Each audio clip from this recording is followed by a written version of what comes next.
The night was quiet, the kind of stillness that only seemed to happen in the small town of Maplewood. The hum of cicadas outside the windows lulled the house into a steady rhythm, and the air carried the faint scent of fresh-cut grass from the lawn my husband, David, had mowed earlier that day.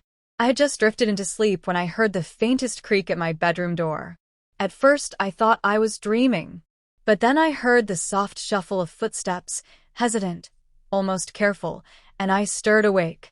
When I opened my eyes, I saw a shadow standing at the doorway. My heart skipped a beat until I realized who it was.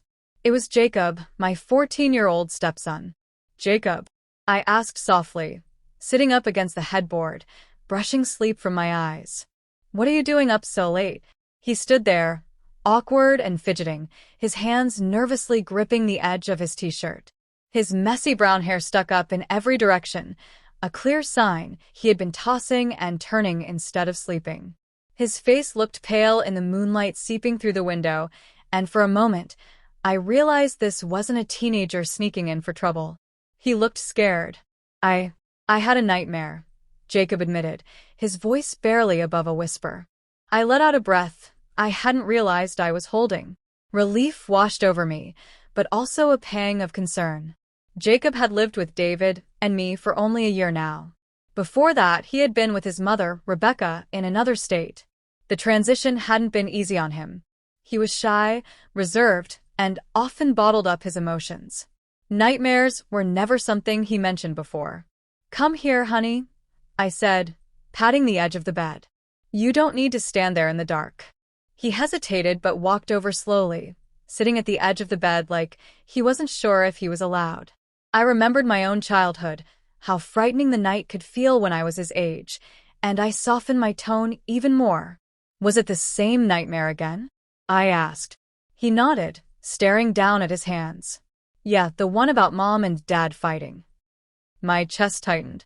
Jacob had confided in me once before about that dream. Even though David and Rebecca had been divorced for years, Jacob still carried the weight of their arguments. His young mind twisted those memories into recurring nightmares, ones where he was caught in the middle with no one to protect him. I placed a hand gently on his shoulder. "You know that's in the past, right? Nobody's fighting now. You're safe here." He nodded, but I could see the conflict in his eyes. For a boy his age, safety wasn't something easily accepted. It had to be felt. And right now, he didn't feel it. "Do you want me to get your dad?" I asked, ready to wake David if Jacob needed him. "No," Jacob blurted quickly, shaking his head. I don't want him to think I'm weak." Those words broke my heart. Jacob adored David, but often struggled with wanting to prove himself. He was growing into his teenage years, a time when boys wrestled with independence, pride, and vulnerability. "You're not weak for being scared," I said softly. "Even adults get scared sometimes. The strong thing is talking about it instead of keeping it inside." Jacob finally looked at me, his blue eyes shining under the faint light. For the first time that night, I saw a flicker of relief in his expression, like someone had finally given him permission to feel what he was feeling. "Can I just stay here for a little bit?" he asked hesitantly. "Of course," I replied without hesitation. "You can stay until you feel calm." He laid down on top of the blankets, careful not to intrude too much, and I stayed sitting upright, watching over him.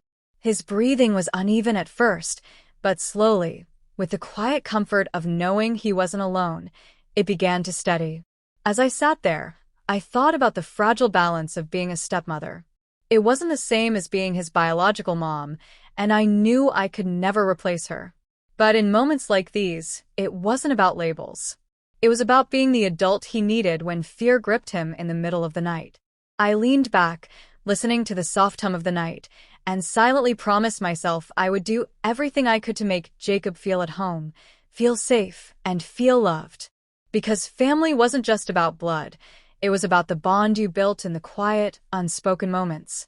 That night was the first of many turning points in our relationship. Neither of us knew it then, but it was the beginning of trust forming between us, the kind of trust that would carry us through challenges yet to come. Neither of us knew it then, but it was the beginning of trust forming between us, The kind of trust that would carry us through challenges yet to come.